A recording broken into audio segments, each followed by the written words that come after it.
What if you were facilitating a group presentation of a project that you led to a panel of leaders that included a leader that you really look up to and someone who makes you really nervous and Oprah?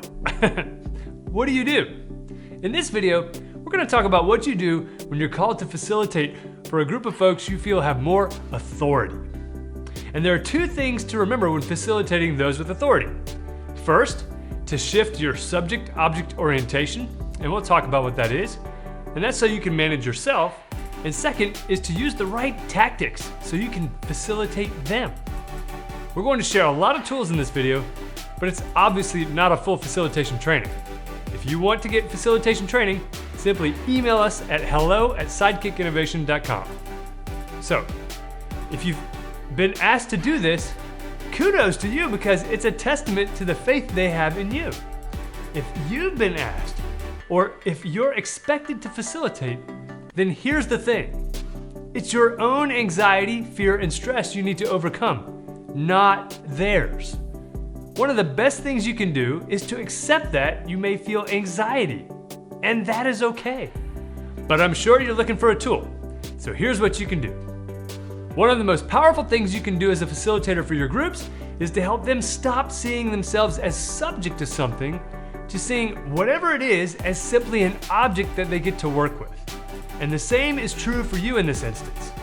I want you to shift your thinking from, I have to facilitate the bosses, as in I'm subordinate, to I have a job to do that is welcomed by the bosses, as in I have colleagues that I can help. You're not subject to their authority. The object is that this is simply another facilitation. And the fact is, the people in the room want to participate, not facilitate. And you are the one making that possible. Now, number two, you need the right tactics. I'm gonna let you in on a little secret. Leaders want to say yes. They're looking for a path to yes. It just so happens that we never give them one. And not just that, we're all up against our own physiology because we have more architecture in our brain to look for what's wrong than what's right. So the tendency is for presentations to end up in the no pile. So what you can do is focus on facilitating the path to yes. Now, let's start with a question. In a meeting, do you engage more or less when you sense a lack of preparation? Or does your trust in the facilitator increase or decrease when you have doubts in the process? They both decrease, of course. So what is the path specifically for authority figures? When we teach how to make every meeting matter, one of the things we show are the 5 parts to gathering design, and we expose what tends to happen. The 5 parts are prep and set, which is where teams get frustrated usually because of a lack of clear directives. Hold, where most people focus. Land, which is the secret motivator. And post. This is where leaders get frustrated with a lack of execution. So let's learn some tools so your session is the change of pace your leaders look forward to. Step 1, prep. Now, sure, there's always someone who is higher authority than you, and there's likely a better speaker and maybe even a better facilitator than you in the room. Heck, if it's with the CEO, they likely have had lots of practice leading groups over the years. But for this particular instance, there should be no one better to facilitate in the moment because you prepared more than anyone else. I spend more time preparing than I do actually facilitating. Your first act is to prepare for your session, and when facilitating authority, make sure to do these things. Number 1, get buy-in of expectations. This means find out what they think the expectations are and make sure you have complete clarity among the group ahead of time. So don't just get them, share them. And number 2, test the technology. Nothing will derail your session faster than the perceived lack of preparation. Nothing does that worse than when the technology doesn't work. And number 3, have contingencies planned to improvise for your workshop if you're not a seasoned facilitator. That way you feel more comfortable when you know you need to pivot. And most importantly, number 4, choose a meeting location that is different from where the members of authority typically meet. The venue should break them out of their habits and current routines. You can do it with your exercises, But the venue can do a lot of that for you. Because when it comes to step 2, setting your meeting, you want to acknowledge the leadership in the room and acknowledge the talent in the room, but then you want to remove the hierarchy to equalize the guests. And if you haven't changed the venue, or if you meet in the executive conference room, it may be hard to accomplish this. You're also going to want to go over the rules.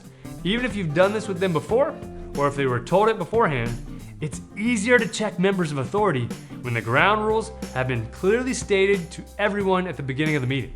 Which, by the way, they exist as a guard to protect them and the path to yes.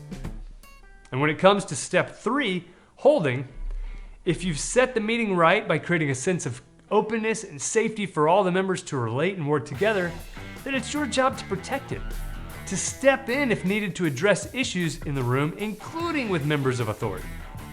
Right now, this is your litmus test. If you're afraid to facilitate protecting your guests, then you should have someone else facilitate. It's not about you.